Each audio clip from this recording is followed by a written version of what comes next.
કેમ છો વિદ્યાર્થી મિત્રો? આપણે ચર્ચા કરી રહ્યા હતા પ્રકરણ 2ની અંદર અને ઓલિક એસિડના પ્રયોગ સુધી આપણે પહોંચ્યા હતા. હવે આપણે લંબાઈના માપનથી શરૂ કરીએ. આપણો જો આના પહેલાંનો પાર્ટ તમે ન જોયો હોય તો પહેલે પાર્ટ જોઈ લો, પછી આ પાર્ટ 2 છે એટલે ત્યારે જ તમને આ ખ્યાલ આવશે. બરાબર છે? પાર્ટ 1ની લિંક અહીં તમને આપી દેવામાં આવશે, એટલે ચિંતા કર્યા વગર પહેલાં પાર્ટ 1 જોઈ લો અને પછી આજે અત્યારે પાર્ટ 2 છે એને જુઓ. બરાબર છે? તો વધારે ખ્યાલ આવશે. ચલો હવે આપણે શરૂ કરીએ લંબાઈનું વિસ્તાર. લંબાઈનો વિસ્તાર એટલે વિશ્વમાં જોવા મળતા પદાર્થોના પરિમાણ ખૂબ જ વિશાળ વિસ્તારમાં ફેલાયેલા હોય છે, જેમાં પરમાણુના ન્યુક્લિયસમાં 10⁻14 મીટર જેટલા સૂક્ષ્મ પરિમાણથી લઈને અવલોકિત વિશ્વ 10⁻26 મીટર જેટલા વિશાળ માપક્રમનો સમાવેશ થાય છે. એટલે કહેવાનો મતલબ એટલો જ છે કે જે પરમાણુ જે ન્યુક્લિયસ છે તેની જે ત્રિજ્યા છે લગભગ 10⁻14 મીટર જેટલી હોય, આટલી ઓછી હોય. બરાબર છે? 10⁻14નો મતલબ શું થાય? 1/10⁻14 એટલે આના પછાડી કેટલા જીરો લાગે? 14 જીરો લાગે. બરાબર છે? એટલું નાનું પરિમાણ કોનું હોય છે? પરમાણુનું. જ્યારે વિશ્વની વાત કરીએ, વિશ્વની અંદર જો પૃથ્વી છે, પૃથ્વી તો આટલી જ દેખાય. તો વિશ્વની અંદર જે ગેલેક્સી છે, ગેલેક્સીનું પરિમાણ આટલું હોય. પછી એવી રીતે અસંખ્ય ગેલેક્સીઓ હોય. બરાબર છે? તો આ વિશ્વ જે કેટલું મોટું છે? લગભગ 10⁻26 મીટર જેટલું ફેલાયેલું છે આ વિશ્વ. અહીં સુધી તમને ખ્યાલ આવતો હશે. બરાબર? તો આ આપણા રેન્જ છે કોની? લંબાઈની. લંબાઈની રેન્જ કેટલી છે? 10⁻14 માઇનસ મીટરથી લઈને 10⁻26 મીટર સુધી આપણે ફેલાયેલી છે. હવે બીજો મુદ્દો છે કે આ માટે ખૂબ જ સૂક્ષ્મ અંતર અને ખૂબ જ મોટા અંતર માટે કેટલા વિશિષ્ટ એકમોનો સમાવેશ કરવામાં આવે છે. તો આપણે આ બધી જગ્યાએ મીટર મીટર મીટર લખવાની જરૂર નથી. એના માટે આપણે અમુક વિશિષ્ટ એકમો બનાવવામાં આવેલા છે. તે વિશિષ્ટ એકમોને આપણે સમજી લઈએ કે જો બહુ ખૂબ જ નાના એકમોને જો માપવું હોય તો દર વખતે 10⁻15 મીટર ન લખીને આપણે શું કરીએ? એને એક નામ આપી દઈએ, એક યુનિટ. એનું નામ આપીએ છીએ આપણે એક ફર્મી. દર વખતે 10⁻15 મીટર નહીં લખ્યું હોય તો આપણે 1 ફર્મી એને લખી શકીએ છીએ. એટલે તમે એવું કહી શકો કે એક ફર્મી બરાબર 10⁻15 મીટર. બરાબર? તો તમને એક્ઝામમાં સવાલ બી પૂછાઈ શકે કે 1 મીટર બરાબર કેટલા ફર્મી? તો તમે કેલ્ક્યુલેટ કરતા આવડવું જોઈએ. 1 મીટર એટલે 1 આ બાજુ જાય તો, અને આ છેદમાં ક્રોસ ગુણાકાર કરી નાખો અને છેદમાં 10⁻15 આવી જાય. 10⁻15 આ છેદ ઉપર જાય તો 10⁻15 એટલે 1 મીટર બરાબર 10⁻15 ફર્મી. ખ્યાલ આવી ગયો? 1 ફર્મી બરાબર 10⁻15 મીટર, તો 1 મીટર બરાબર 10⁻+15 ફર્મી. ખ્યાલ આવી ગયો? તો આવી રીતે તમને યુનિટ કન્વર્ઝન માટેના સવાલો પૂછી શકે કે 1 ફર્મી બરાબર કેટલા મીટર? તો 10⁻15 મીટર. ચલો એના જેવો જ બીજો એક એકમ છે એક એંગસ્ટ્રોમ. એક એંગસ્ટ્રોંગ એટલે 10⁻10 મીટરને આપણે એંગસ્ટ્રોંગ વડે દર્શાવીએ છીએ. તો તમને એક્ઝામમાં પૂછી શકે કે 1 મીટર બરાબર કેટલા એંગસ્ટ્રોંગ? કેટલા એંગસ્ટ્રોંગ? એંગસ્ટ્રોંગને આપણે એની ઉપર 0 તરીકે, સેલ્સિયસમાં જેવી રીતે 0 મૂકીએ એવી રીતે એની ઉપર 0 મૂકવા માટે એંગસ્ટ્રોંગ. તો 1 મીટર બરાબર કેટલા એંગસ્ટ્રોંગ? આપણને ખબર છે કે 1 એંગસ્ટ્રોંગ બરાબર કેટલા મીટર છે? 10⁻10 મીટર. 1 એંગસ્ટ્રોંગ બરાબર 10⁻10 મીટર છે. તમે પદ માંડી શકો કે 1 મીટર બરાબર કેટલા એંગસ્ટ્રોંગ? આવી રીતે લખી શકો. તો ક્રોસ ગુણાકાર કરો તો 10⁻10 એંગસ્ટ્રોંગ. બરાબર છે? એટલે 1 મીટરમાં 10⁻10 એંગસ્ટ્રોંગ આવી જાય. બરાબર છે? તો તમને આ મુદ્દાઓ યાદ રાખવાના છે કે 1 ફર્મી બરાબર 10⁻15 મીટર. બીજું યાદ રાખવાનું છે 1 એંગસ્ટ્રોંગ બરાબર 10⁻10 મીટર.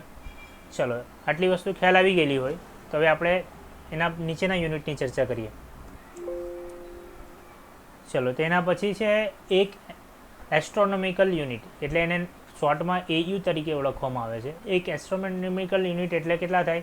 તમારે યાદ રાખવાની છે વેલ્યુ 1.496 × 10⁻11 મીટર. તો આટલા અંતરને આપણે એક નામ આપી દીધું છે 1 AU એટલે એસ્ટ્રોનોમિકલ યુનિટ. આ કોનું અંતર બતાવે છે? સૂર્ય અને પૃથ્વી વચ્ચેનું સરેરાશ અંતર 1 AU છે. એટલે સૂર્ય એટલે સન અને અર્થ વચ્ચેનું જે અંતર છે તે કેટલું છે 1 AU. એટલે સૂર્ય અને પૃથ્વીના અંતરને આપણે એક એસ્ટ્રોનોમિકલ યુનિટ તરીકે ઓળખીએ છીએ. ચલો અહીંયાથી લગીને ખ્યાલ આવી ગયો. એના પછી છે પ્રકાશ વર્ષ. જોવામાં એવું લાગે કે પ્રકાશનો માપવાનો એકમ છે, પરંતુ આ અંતર માપવાનો એકમ છે. ઘણી વખત એક્ઝામમાં પૂછાય છે કે પ્રકાશ વર્ષ શાનો એકમ છે, તો ઘણા વિદ્યાર્થીઓ લખી દે છે કે પ્રકાશ માપવાનો, પણ પ્રકાશ વર્ષ એટલે કે લાઇટ યર, અને ઇંગ્લિશમાં શું કહેવામાં આવે છે, લાઇટ યર. એનો આ સિમ્બોલ છે. લાઇટ યર એ લંબાઈ માપવાનો એકમ છે. એટલે એક લાઇટ યર બરાબર કેટલા છે, જરા યાદ રાખજો, 9.46 ઇન્ટુ 10⁻15 એટલે 9.46 ગુણ્યા 10⁻15 મીટર એટલે એક પ્રકાશ વર્ષ થાય. બરાબર. એ પ્રકાશ વર્ષ કેવી રીતે ખબર પડી? આ કેવી રીતે પ્રકાશ વર્ષ તારવવામાં આવ્યું કે પ્રકાશનું કિરણની સ્પીડ કેટલી હોય, 10 ગુણ્યા 10⁸ મીટર પર સેકન્ડ. પ્રકાશ આટલી ઝડપથી ગતિ કરે. એક વર્ષમાં જેટલું અંતર કાપે તે અંતરને આપણે શું કહીએ છીએ, પ્રકાશ વર્ષ. એટલે પ્રકાશનું કિરણ અહીંયાથી નીકળ્યું, આ પોઈન્ટથી સમજો, અને એક વર્ષ પછી આ પોઈન્ટ પર પહોંચ્યું, તો આ અંતર A થી B વચ્ચે જે લાઇટ કાપે છે એક વર્ષમાં A થી B, આ અંતરને આપણે એક પ્રકાશ વર્ષ 1 લાઇટ યર તરીકે ઓળખવામાં આવે છે. યાદ રહેશે, લાઇટ યર એટલે પ્રકાશ વર્ષ એટલે એક બિંદુથી બીજા બિંદુ પર પ્રકાશ એક વર્ષમાં જેટલું અંતર કાપે છે તેટલા અંતરને એક પ્રકાશ વર્ષ કહીએ છીએ. અને એને જો મીટરમાં લખવું હોય તો 9.46 ઇન્ટુ 10⁻50 મીટર. બરાબર. આટલું અંતર એ એક વર્ષમાં પ્રકાશ કાપે છે. એના પછીનો એકમ છે 1 પાર્સેક. 1 પાર્સેક એટલે કે સમજો, 1 પાર્સેક એટલે શું? જે અંતરે પૃથ્વીની ભ્રમણ કક્ષા, પહેલે તો એટલું યાદ રાખી લો, 1 પાર્સેક થાય કેટલું, 3.08 ઇન્ટુ 10⁻16. સૌથી મોટો એકમ આપણને દેખાય છે અહીંયા, 10⁻16. એના કરતાં નાનો એકમ પ્રકાશ વર્ષ, એના કરતાં નાનો એકમ એસ્ટ્રોનોમિકલ યુનિટ 10⁻11. 1.496 ઇન્ટુ 10⁻11 એક એસ્ટ્રોનોમિકલ યુનિટ એટલે. બરાબર. હવે 1 પાર્સેક કોને કહેવામાં આવે છે?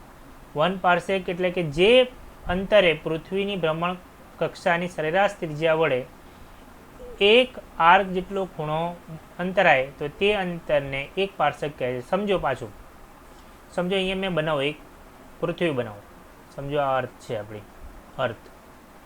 હવે આપણને શું કહે છે, જે અંતરે પૃથ્વીની ભ્રમણ કક્ષાની સરેરાશ ત્રિજ્યા વડે એક, સમજો આ પૃથ્વીના ભ્રમણાંક્ષ,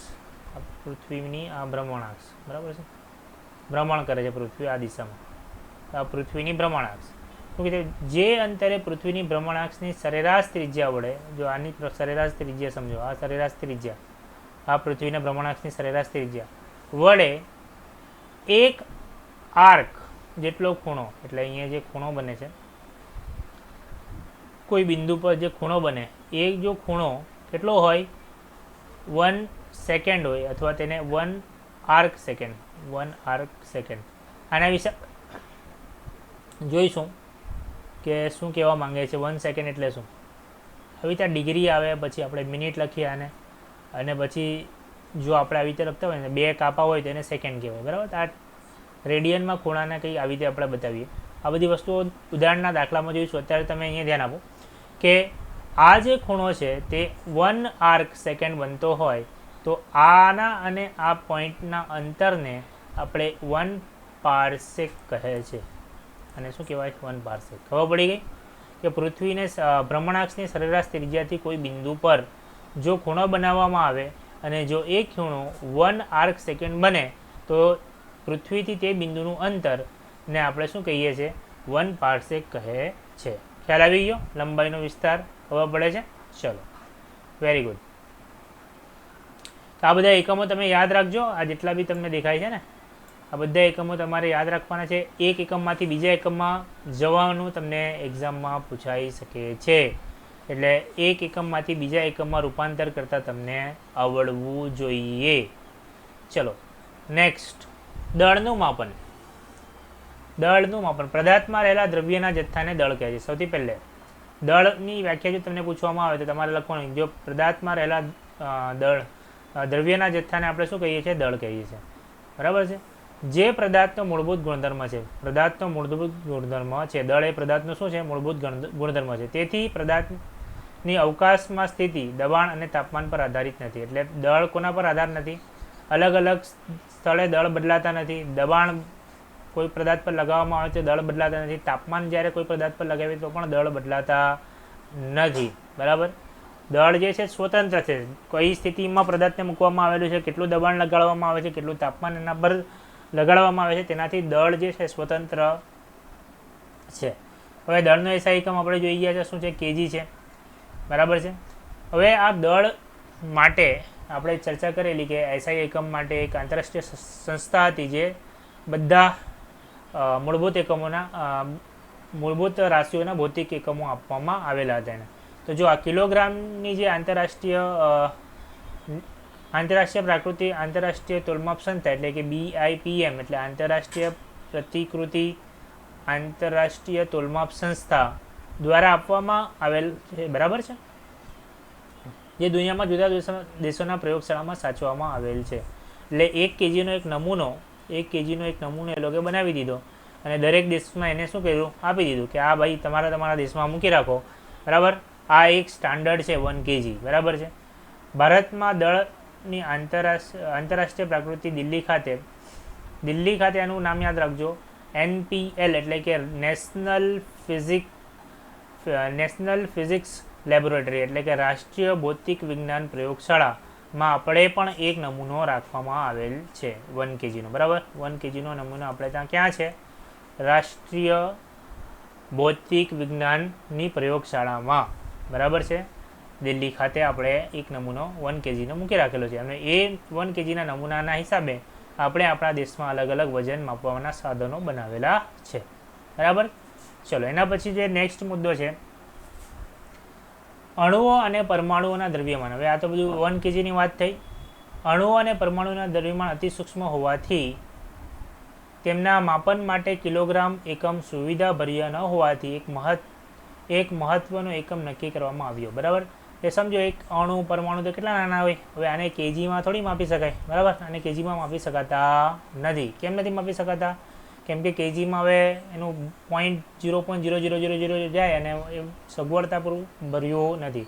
એના માટે એક નવો એકમ બનાવવામાં આવ્યો. તે એકમ છે યુનિફાઈડ એટોમિક માસ યુનિટ, એને કહેવામાં આવે છે, એને યુ વડે દર્શાવવામાં આવે છે. AMU પણ કહે છે કેટલા જણા. બરાબર છે, તમે કેમેસ્ટ્રીમાં બી ડિટેલમાં ભણશો આના વિશે અને ફિઝિક્સમાં ધોરણ 12ની અંદર આવશે એટોમિક માસ યુનિટ, યુનિફાઈડ એટોમિક માસ યુનિટ. બરાબર છે. હવે શું છે, કેવું છે, તમને બેઝિક ખ્યાલ આપી દઉં કે કોઈક તમે કેમેસ્ટ્રીમાં તો ભણી જ ગયા છો કે ઇલેક્ટ્રોન સહિત કાર્બનના સમસ્થાનિક એટલે કાર્બનનો સમસ્થાનિક કાર્બન 12ના એક પરમાણુ લઈએ અને એના 12મો ભાગ કરી નાખીએ. કાર્બન 12નો એક પરમાણુ લઈએ અને એના 12મો ભાગ લઈએ. પછી જે આપણને દળ મળે એને આપણે 1U તરીકે ઓળખીએ છીએ. અને એને જો કેજીમાં જોઈએ તો કેજીમાં કેટલું થાય, 1.66 × 10⁻27 kg. આટલું નાનું દળ હોય કેજીમાં, 1.66 × 10⁻27 kg. ખ્યાલ આવી ગયો. એટલે કાર્બનના સમસ્થાનિક કાર્બન 12ને લેવાનો છે, એના 12મા ભાગને આપણે 1U કહી દીધું એક સરખામણી માટે. બરાબર, કાર્બનને કેમ લીધો એ બધી વસ્તુઓ તમે કેમેસ્ટ્રીમાં ડિટેલમાં ભણશો. તો આપણે ફિઝિક્સમાં બી ધોરણ 12માં 13મા ચેપ્ટરની અંદર ડિટેલમાં ભણીશું, એટલે ચિંતા કરવાની જરૂર નથી. તમારે ખાલી અત્યારે એટલું જ યાદ રાખવાનું છે, AMU એટલે નાના અણુઓનું દળ માપવા માટે. નાના અણુઓનું દળ માપવા માટે એક એકમ છે. કેવી રીતે બનાવવામાં આવેલો છે, કાર્બન 12ને 12મા ભાગના લઈ લીધું અને જે દળ મળ્યું તેને આપણે 1U કહી દીધું. બરાબર છે, એટલું યાદ રાખવાનું છે તમારે. અને એને કેજીમાં કેટલું થાય એ બી ખાસ યાદ રાખજો.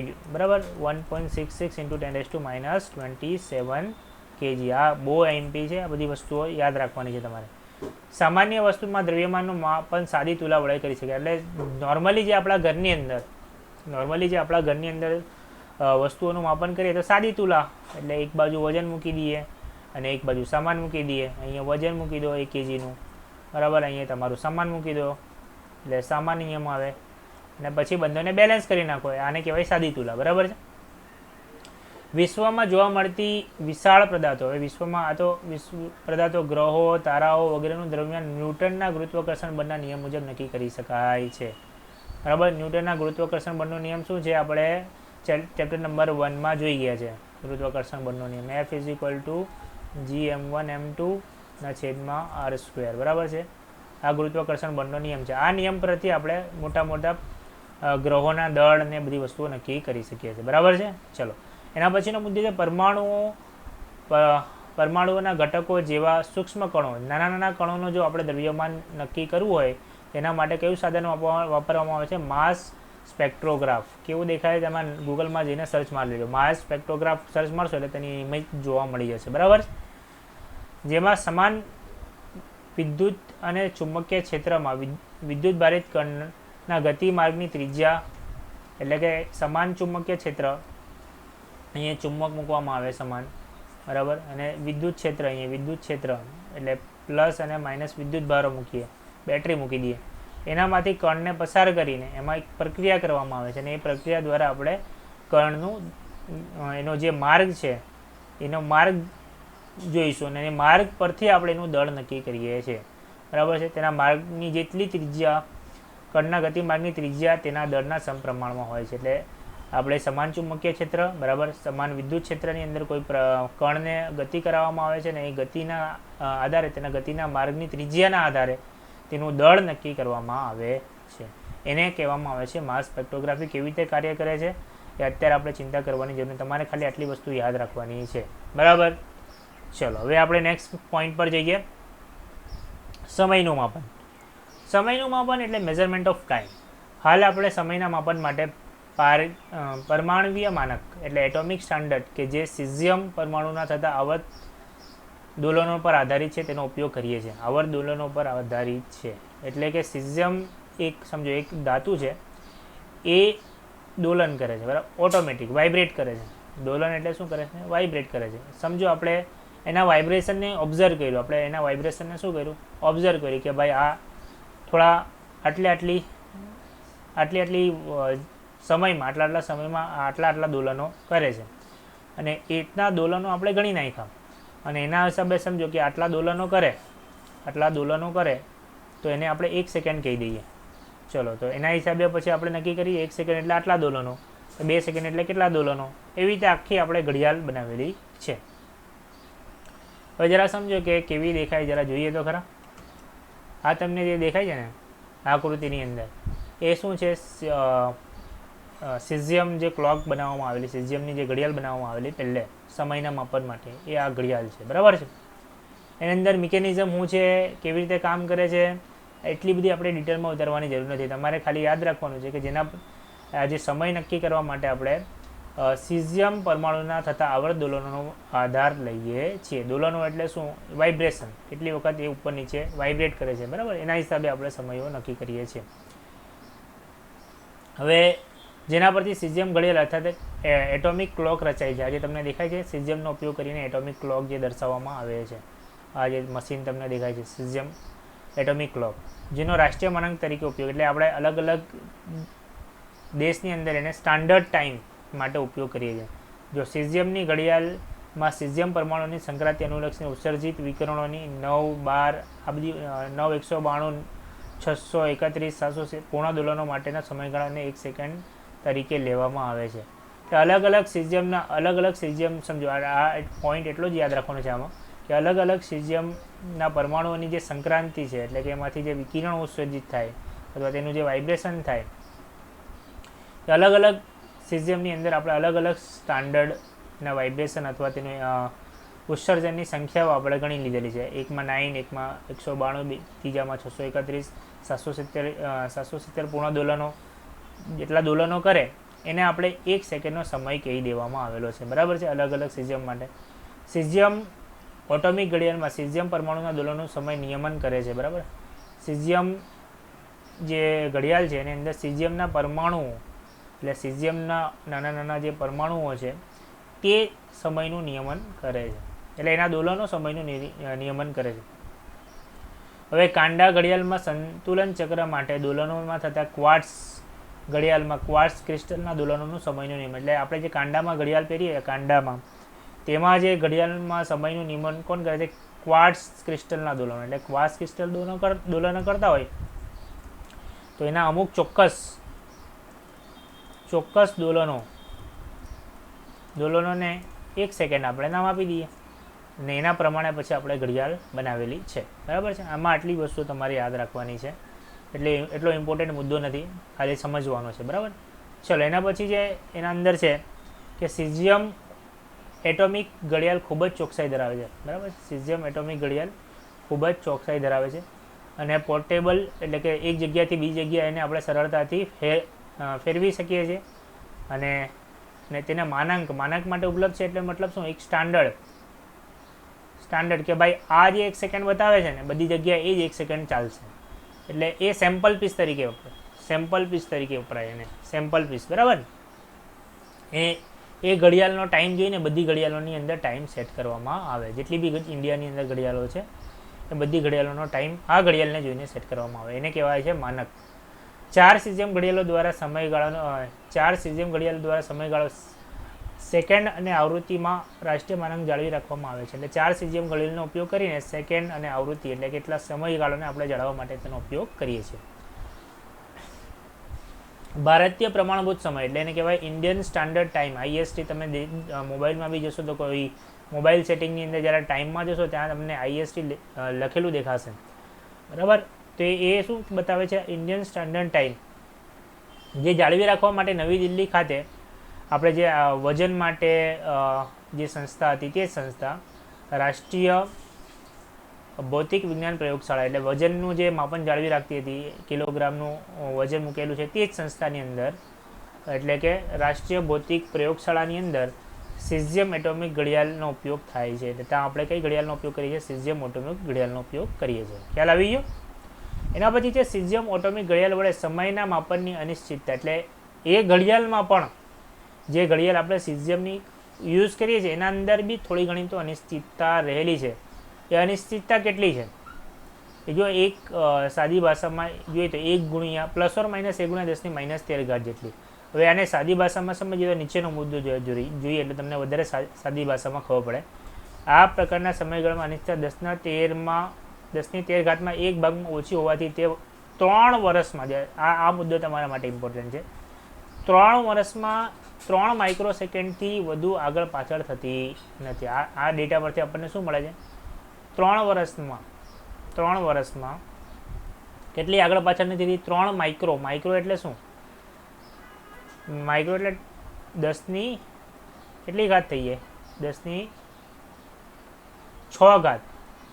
એટલે 1 સેકન્ડને તમે 10ની 6 ઘાત વડે ભાગો અને જે તમને મળે 0.00000 બરાબર 01 આટલો ફેરફાર એ ઘડિયાળની અંદર 3 વર્ષમાં થાય છે. આટલા સેકન્ડનો ફેરફાર એ ઘડિયાળની અંદર 3 વર્ષમાં થાય છે. બરાબર છે? ખબર પડી ગઈ? આ આટલા મુદ્દા તમારે યાદ રાખવાના છે. બાકી નીચેના મુદ્દા વાંચી લેજો, એટલા ઇમ્પોર્ટન્ટ નથી. ચલો, હવે આપણે નેક્સ્ટ ટોપિક પર જઈએ. તો નેક્સ્ટ ટોપિક આપણા માટે ખૂબ જ ઉપયોગી છે. બરાબર છે? એના પરથી સવાલો એક્ઝામમાં પૂછાય છે. બરાબર છે? તો હવે આપણે શરૂ કરીએ. સાધનની સચોટતા અને ચોકસાઈ તથા માપનમાં થતી ત્રુટિ. એટલે સૌથી પહેલે એક મુદ્દાને આપણે સમજતા જઈએ કે સમગ્ર પ્રાયોગિક વિજ્ઞાન અને ટેકનોલોજીમાં મુખ્ય આધાર માપન પર રહેલો છે. બરાબર છે? કોઈ પણ પ્રયોગ તમે કરો, જો તમારું માપન બરાબર ન હોય તો તમારા જે પ્રયોગના જે રિઝલ્ટ છે એ રિઝલ્ટ ખોટા આવશે. બરાબર છે? પ્રયોગમાં આપણે કઈ કઈ વસ્તુઓ જોવાની છે? પહેલી છે અહીંયા ચોકસાઈ. આ શું છે લખેલું છે? ચોકસાઈ.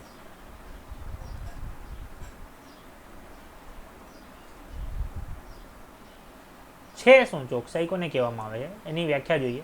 એને ઇંગ્લિશમાં એક્યુરેસી તરીકે ઓળખવામાં આવે. એક્યુરેસી કોઈ રાશિના માપનનું મૂલ્ય તે રાશિના સાચા મૂલ્યની કેટલું નજીક છે તે ચોકસાઈ દર્શાવે છે. સમજો એક સ્કેલ છે, આ એક સ્કેલ છે, તમે એ નામના વ્યક્તિને આપો છો, ને એ સ્કેલ તમે બી નામના વ્યક્તિને આપો છો, બરાબર. એ નામનો વ્યક્તિ છે તે એની લંબાઈ માપે છે, બરાબર. તે એની લંબાઈ માપે છે અને કહે છે કે 1.03 સેન્ટીમીટર આની લંબાઈ છે. બીજો જે વ્યક્તિ માપે છે એમ કહે છે 1.01 સેન્ટીમીટર લંબાઈ છે. જો એની સાચી લંબાઈ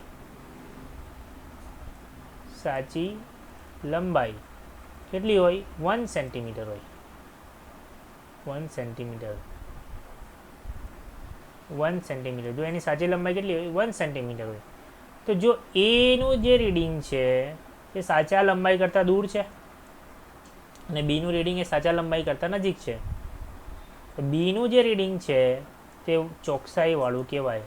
ખબર પડી?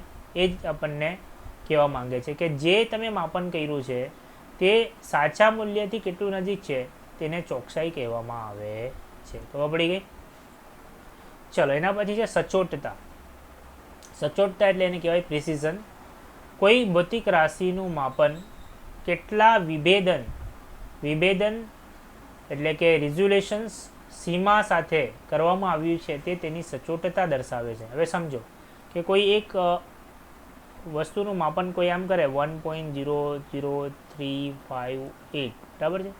આવું કોઈ માપન કરીને આપણને જવાબ આપે અને કોઈ એક એ વ્યક્તિ છે, બરાબર, અને બીજો વ્યક્તિ માપન કરે અને જવાબ આપે આપણને 1.00. તો આ બે તમને રીડિંગ દેખાય, આ બી સેન્ટીમીટરમાં હોય ને આ બી સેન્ટીમીટરમાં હોય. કોઈ વસ્તુનું માપન કરીને રીડિંગ એ આવું લાવે છે અને બી આવું લાવે છે. તો આ પોઈન્ટ પછી કેટલી બધી સંખ્યાઓ છે. આ આપણને વધારે માહિતી આપે છે, વધારે ઇન્ફોર્મેશન આપે છે. આ પોઈન્ટ પછી 2 સંખ્યા છે તો આપણને આમાં ઇન્ફોર્મેશન ઓછી મળે છે. ખ્યાલ આવે છે?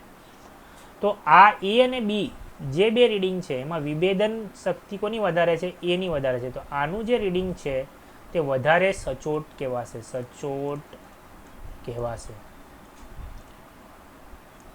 બરાબર, આ વધારે સચોટ કહેવાય. એટલે જેની વિભેદન શક્તિ વધારે, પોઈન્ટ પછી, સાદી ભાષામાં કહીએ તો પોઈન્ટ પછી વધારે આપણને રીડિંગ આપતો હોય તેની વિભેદન શક્તિ આપણને વધારે કહેવાય.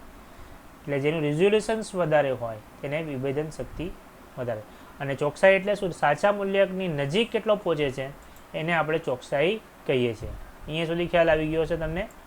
ચલો, હવે આપણે એના પછી ઉદાહરણ બી આપેલું છે. એના અંદર ઉદાહરણ તમે જોઈ લો. ધારો કે કોઈ એક લંબાઈનું માપનનું મૂલ્ય 3.678 સેન્ટીમીટરની નજીક છે, બરાબર છે. એક માણસ પ્રયોગમાં 0.1 સેન્ટીમીટર વિભેદન શક્તિ ધરાવતા સાધન વડે આ લંબાઈનું માપન 3.5 કરે છે. એનો જવાબ કેટલો છે? 3.678. પરંતુ એના પાસે જે સાધન છે એ પોઈન્ટ પછી આપણને એક જ અંક આપે છે, એટલે 3.5 સેન્ટીમીટર જ આપે છે.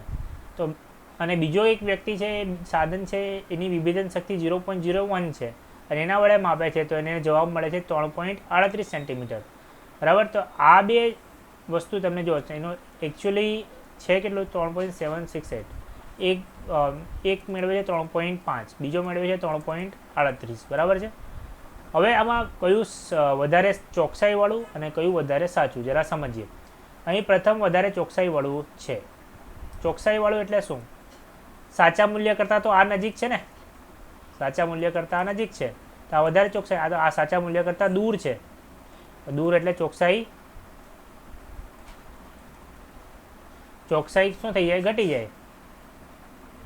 તો આની ચોકસાઈ વધારે. હવે સચોટતાની વાત કરીએ. જો સચોટતાની વાત કરું તો આ પોઈન્ટ પછી આમાં વધારે અંક મળે છે 3.38 અને આ પોઈન્ટ પછી આમાં શું ઓછા અંક મળે છે. તો સચોટતાની દ્રષ્ટિએ આ વધારે આગળ.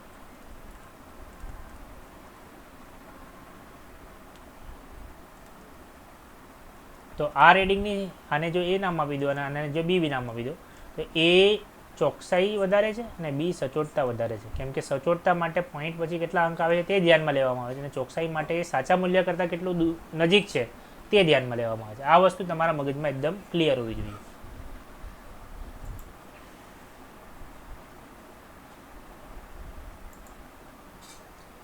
ચલો, હવે આપણે ત્રુટિ વિશે જઈએ. ત્રુટિ વિશે આપણે જોઈએ તો ત્રુટિ એટલે શું? એટલે તે સમજીએ કે ત્રુટિ એટલે શું. કોઈપણ સાધન વડે લીધેલા માપનના પરિમાણમાં જોવા મળતી અચોકસાઈને ત્રુટિ કહે છે. બરાબર. કોઈ પણ પ્રકાર આપણે રીડિંગ માપીએ સમજો સ્કેલથી, અને એ સ્કેલની અંદર કંઈક આપણાથી ભૂલ થઈ જાય અથવા કોઈ સાધનની અંદર જ કંઈ ભૂલ હોય અને એના કારણે આપણે સાચો જવાબ ન મેળવી શકીએ તો એને આપણે શું કહીએ છીએ? ત્રુટિ કહીએ છીએ. બરાબર. તો ત્રુટિના પ્રકાર, ત્રુટિ કેટલા પ્રકારની હોય, ત્રુટિ શું છે જરા જોઈ લઈએ. ત્રુટિ એટલે માપનમાં રહેલી ભૂલ, એટલે આપણે એને ત્રુટિ કહીએ છીએ. તો એમાં છે બે પ્રકારની ત્રુટિ. એક છે વ્યવસ્થિત ત્રુટિ. એક શું છે? વ્યવસ્થિત ત્રુટિ.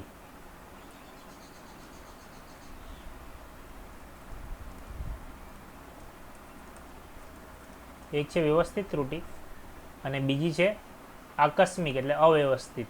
અને અવ્યવસ્થિત લખો અથવા આકસ્મિક લખો. આકસ્મિક ત્રુટિ. બરાબર. એના બે પ્રકાર થઈ જાય, વ્યવસ્થિત ત્રુટિ અને આકસ્મિક. હવે વ્યવસ્થિત ત્રુટિમાં જો પહેલો ભાગ છે એ સાધનની ત્રુટિ. પહેલો ભાગ શું છે? સાધનની ત્રુટિ.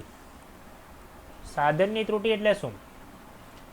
આ ત્રુટિમાં સાધનમાં રહેલા કોઈ ખામીયુક્ત રચના, એટલે કોઈ સમય સાધન લાવ્યો માર્કેટમાંથી, સમજો એક સ્કેલ લઈ આવ્યો, અહીંયા 1 સેન્ટીમીટર છે, પછી 2 સેન્ટીમીટર, પછી અહીંયા ડાયરેક્ટ 4 સેન્ટીમીટર લખેલું છે અને પછી અહીંયા 5, એટલે આમાં આપણે 3 ગાયબ થઈ ગયું. એટલે સાધન જ્યારે બનતું હતું ત્યારે આના અંદર લખવાની ભૂલ થઈ ગઈ છે. બરાબર છે.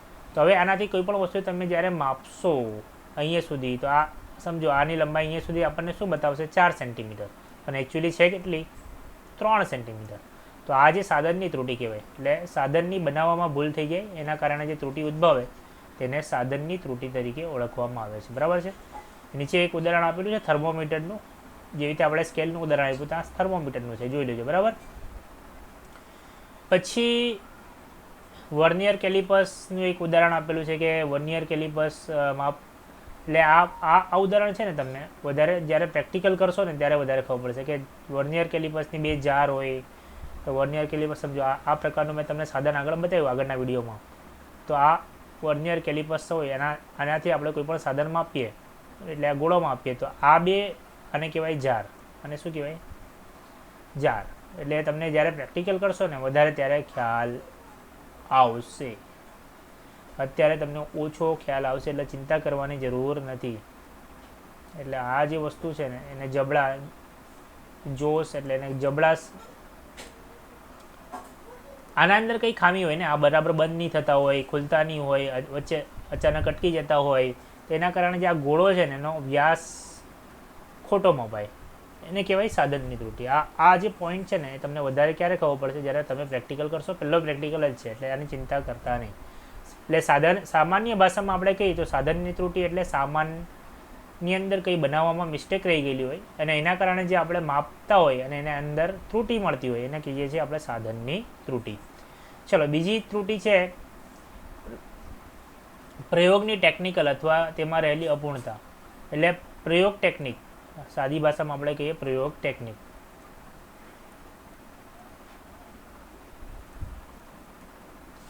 પ્રયોગ ટેકનિક એટલે કોઈ સાધન તમને ચલાવતા આવડતું માપતા નથી આવડતું. બરાબર છે. સમજો એના અંદર જે ઉદાહરણ આપેલું છે સારું છે. જો થર્મોમીટરની મદદથી આપણે જો શરીરનું તાપમાન માપવામાં આવે ત્યારે થર્મોમીટરને બગલમાં મૂકતા અપૂર્ણ સંપર્કના કારણે માપેલ તાપમાન શરીરને વાસ્તવિક તાપમાન કરતાં હંમેશા ઓછું જ હોય છે. એટલે ત્યારે બાજુમાં જે આપણે બગલમાં થર્મોમીટર મૂકીને તાપમાન માપીએ છીએ એની અંદર પ્રોબ્લેમ શું થાય છે? આપણા શરીર સાથે બરાબર સંપર્કમાં આવતું નથી અને એના કારણે જે આપણને તાપમાન મળે છે તે શું મળે છે? બરાબર મળતું નથી.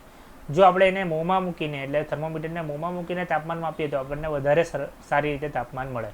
તો જો તમને પ્રયોગ કરતા ના આવડતું એટલે ટેમ્પરેચર માપતા જ ના આવડતું હોય તો સાધન ભલે બરાબર હોય, પરંતુ પ્રયોગ ટેકનિક તમારી ખોટી હોય તો એના કારણે જે ત્રુટિ ઉદ્ભવે એને કહેવાય પ્રયોગ ટેકનિક અથવા તો માં રહેલી અપૂર્ણતા. બરાબર છે.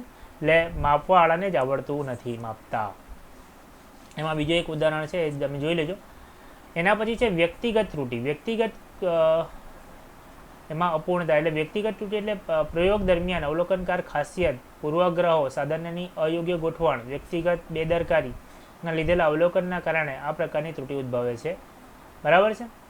સમજો ભાઈ આના માટે વ્યક્તિગત ત્રુટિમાં એટલે વ્યક્તિ પોતે ત્રુટિ કરે છે.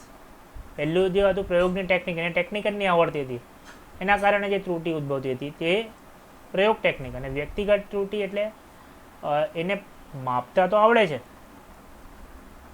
પરંતુ એના પર ધ્યાન નથી આપતો. સમજો કે આ એક થર્મોમીટર છે અને અહીંયા બધા સ્કેલ હોય, અહીંયા 70 હોય, અહીંયા 72 હોય અને અહીંયા પારો કંઈ અહીંયા આવીને ઊભો રહે. તો પેલો જ્યારે ધ્યાનથી તાપવા નહીં જોઈએ, 70ની જગ્યાએ એમ કહી દે કે 71 છે, બરાબર. અથવા એને ઊંધું કરીને જોઈ, આ સાધનને આમ પકડી લે ઊંધું અને ઊંધા રીડિંગ લઈને જોઈ લે, અને એના કારણે જે ત્રુટિ ઉદ્ભવે એને કહેવાય વ્યક્તિગત ત્રુટિ. એટલે વ્યક્તિને જો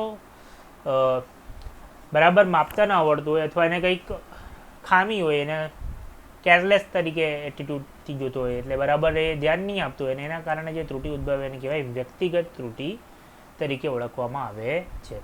તો આપણે વ્યવસ્થિત ત્રુટિમાં સાધનની ત્રુટિ જોઈ ગયા, પ્રયોગની ત્રુટિ અને વ્યક્તિગત ત્રુટિ વિશે જોઈ ગયા, બરાબર છે. હવે એને નિવારવાના ઉપાય, આ એક ઉદાહરણ ઉપર બીજું આપેલું છે, તમે જોઈ લેજો. એને કેવી રીતે નિવારવાનું? હવે એને દૂર કરવા માટે તો કઈ કઈ વસ્તુ હોય? સાધન ખરાબ હોય તો સાધન સારું લાવવું પડે, પ્રયોગની પદ્ધતિ શીખવવી પડે, અને જે ત્રુટિ વ્યક્તિગત હોય એને વધારે ધ્યાનપૂર્વક અવલોકન લઈને આપણે કરી શકીએ. સમજો એને દૂર કરવા માટે શું કરવાનું? જે પ્રયોગ સુધારવામાં વધુ ગુણવત્તા એટલે પ્રયોગની સાધન પસંદ, એટલે સાધન સારો કરો. સુધારવા માટે પહેલો મુદ્દો સાધન સારા કરો. બીજો મુદ્દો શું છે? શક્ય હોય ત્યાં પૂર્વગ્રહ તેમજ એક કરતાં વધારે અવલોકન લઈ લો. એક કરતાં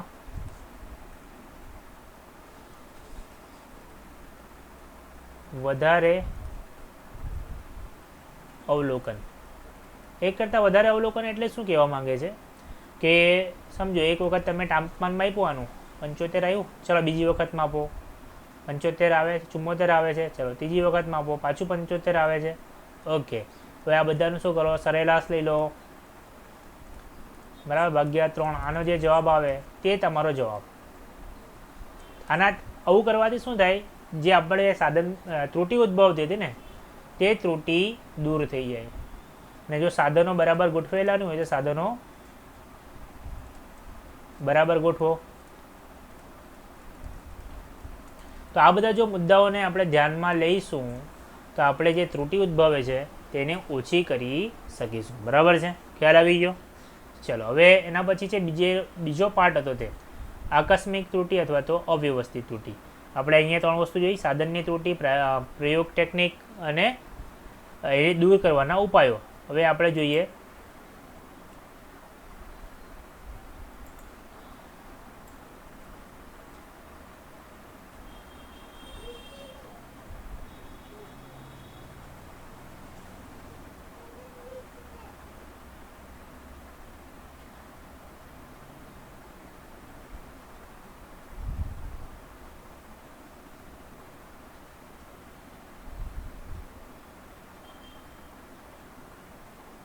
ચલો ક્લિયર થઈ ગયો. હવે પેન લઈ લઈએ. એના પછી છે અવ્યવસ્થિત ત્રુટિ, એને કહેવાય રેન્ડમ એરર. રેન્ડમ એરર એટલે શું? માપનમાં અનિયમિત રૂપે ઉદ્ભવતી ત્રુટિને અવ્યવસ્થિત ત્રુટિ. અનિયમિત એટલે આપણને ખ્યાલ જ નહીં આવે કે આ ત્રુટિ કેમ આવે છે, કયા કારણથી આ ત્રુટિ ઉદ્ભવે. આપણે બધું બરાબર રાખેલું છે, સાધન બી બરાબર લઈ આવ્યા, બરાબર, વ્યક્તિ બી પ્રયોગ કરવાવાળો બરાબર કર્યા, 5 રીડિંગ પણ લઈએ છીએ, તો પણ કંઈ ને કંઈ કારણ એવું થાય છે કે આપણને ખ્યાલ આવતો નથી. અને એના કારણે આપણને ભૂલ પડે છે અને આપણે એને સમજી શકતા નથી. તો એને કહેવામાં આવે છે અવ્યવસ્થિત ત્રુટિ. એને શું કહેવામાં આવે છે? અવ્યવસ્થિત ત્રુટિ. તેનું મૂલ્ય ધન કે ઋણ હોઈ શકે, અને નાનું કે મોટું પણ હોઈ શકે, બરાબર. એનું મૂલ્ય ધન, ઋણ, નાનું મોટું બધું હોઈ શકે, બરાબર. પ્રયોગ દરમિયાન પ્રયોગ પર અસર કરતા પરિબળો અનિયમિત અને આગાહી ન કરી શકાય તેવા ફેરફાર જેવા કે તાપમાન, વોલ્ટેજ સપ્લાય, પ્રયોગમાં ગોઠવણી, યાંત્રિક દોલનો વગેરેની ન ધારેલા ફેરફાર. એટલે કોઈ પ્રયોગ કરો છો, સમજો અહીંયાથી તમે આ એક વાયર છે, બરાબર, અહીંયાથી તમે વોલ્ટેજ માપતા છો, આ વાયરની અંદર તમે વોલ્ટ મીટર લગાવી દીધું છે અને વોલ્ટેજ માપો છો. આ એ અને પોઈન્ટ બી વચ્ચેનું તમે વોલ્ટ મીટરથી વોલ્ટેજ માપો છો, પરંતુ આના બાજુમાં કોઈ એક મોટું વિદ્યુત પ્રવાહ ધારિત તાર પસાર થતો હોય આના બાજુમાંથી, તો એના કારણે આ તારના વિદ્યુત પ્રવાહમાં કંઈક ને કંઈ અસર પડે. એટલે અથવા આ વોલ્ટ મીટરમાં કંઈ ને કંઈ અસર પડે, એના કારણે આ વોલ્ટ મીટર બરાબર રીડિંગ ન બતાવે, પરંતુ આપણને ખ્યાલ જ નહીં હોય. કે આ બાજુમાં તાર જાય છે એના કારણે આ વોલ્ટેજ સાચા બતાવે છે કે ખોટા બતાવે છે, બરાબર.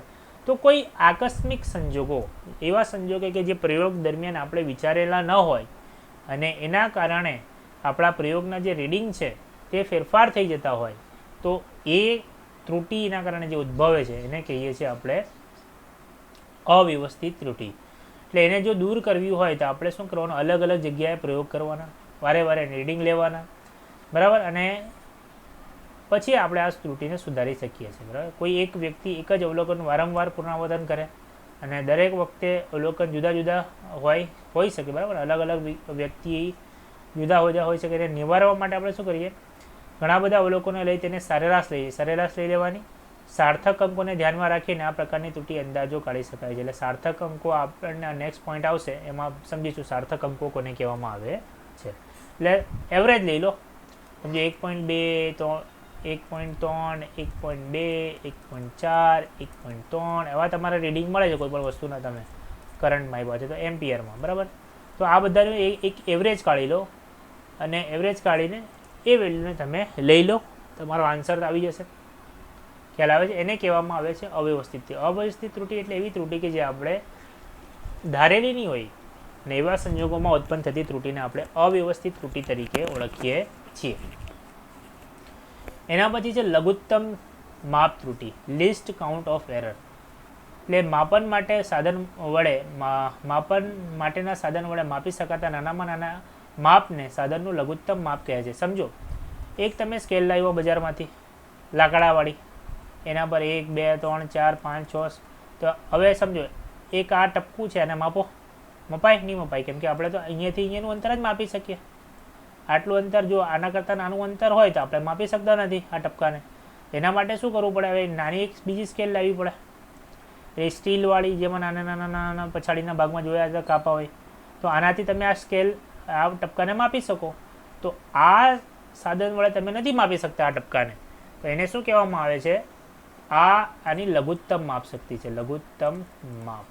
એટલે આ ઓછામાં ઓછું કેટલું માપે, 0.1 એટલે ઓછામાં ઓછું આ કેટલું માપે, 0.1 જેટલું માપે, બરાબર. અને એટલે કે જો એમએમમાં કહીએ તો એ ઓછામાં ઓછું 1 mm માપે અને 0.1 સેન્ટીમીટર માપે. આ લાકડાની જે સ્કેલ છે ઓછામાં ઓછું 1 mm માપે ને સેન્ટીમીટરમાં લખીએ તો તો આના કરતાં ઓછું માપ આ માપી શકતું નથી.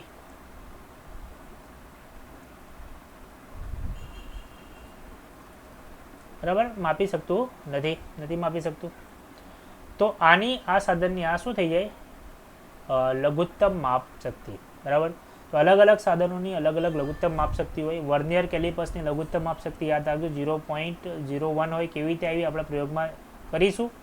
સ્પેરોમીટરની 0.001 સેન્ટીમીટર, આના કરતાં ઓછું આની માપી શકે. એટલે લઘુત્તમ માપ શક્તિ એવું દર્શાવે છે કે આ ઓછામાં ઓછું આટલું માપી શકે. હવે આપણને શું કહીએ, જો આપણે લંબાઈનું માપન મીટર પટ્ટી વડે કરીએ તો મીટર પટ્ટીના બે કાપા વચ્ચેનું અંતર 1 mm હોય. એટલે તમને આ લાકડાની સ્કેલની વાત કરી, ઓછામાં ઓછું કેટલું માપે, 1 mm. આ પ્રકારની ત્રુટિ સમાવેશ અવ્યવસ્થિત ત્રુટિમાં થાય છે. આ જે લઘુત્તમ માપ શક્તિ છે તે કેવા પ્રકારની ત્રુટિ છે, અવ્યવસ્થિત, પરંતુ તેનું પરિણામ સીમિત હોય છે. એટલે કે પ્રમાણ શું છે, સીમિત. એટલે સ્કેલ તમે બદલો એટલે તમને એ ત્રુટિ જતી રહી, એ સાધનની ત્રુટિ છે એમ. આ ત્રુટિ વ્યવસ્થિત અને અવ્યવસ્થિત ત્રુટિ એમ બંને રીતે ઉદ્ભવે છે. વધારે સચોટતા ધરાવતા સાધનો, પ્રાયોગિક, ટેકનિકલ વગેરે ઉપયોગ કરીને આપણે લઘુત્તમ માપ શક્તિ ઘટાવી શકીએ છીએ. એટલે જો આ સ્કેલની જગ્યાએ તમારે જો લઘુત્તમ માપ શક્તિ ઘટાવી હોય તો એના કરતાં નાની સ્કેલવાળી સ્કેલ લઈ આવવાની, એ લઘુત્તમ માપ શક્તિ એની વધી જાય, બરાબર છે. તો આ એક સાધનની લઘુત્તમ માપ શક્તિ. સાદી ભાષામાં કહીએ તો લઘુત્તમ માપ શક્તિ એટલે શું, સાધન ઓછામાં ઓછું જેટલું માપી શકે છે તેને સાધનની લઘુત્તમ માપ શક્તિ કહે છે. એટલે કોઈ પણ સાધન ઓછામાં ઓછું કેટલું માપી શકે તે તેની લઘુત્તમ માપ શક્તિ. ખ્યાલ આવી ગયો? ખબર પડી? હવે આપણે નેક્સ્ટ વિડીયો લેક્ચરની અંદર નિરપેક્ષ ત્રુટિ, સાપેક્ષ ત્રુટિ અને પ્રતિશત ત્રુટિથી શરૂ કરીશું. બરાબર? પછી ત્રુટિનું સંયોજન જોઈ લઈશું અને પછી સાર્થક અંકો. બરાબર છે? તો હવે મળીશું નેક્સ્ટ વિડીયો લેક્ચરની અંદર. વધારે લાંબો વિડીયો ન બને એના કારણે મેં ટુકડામાં બનાવું છું, એટલે બનતા રહેજો. અહીંયા ડાયરેક્ટ અહીંયાથી ચાલુ કરીશું નિરપેક્ષ ત્રુટિ. Thank you very much.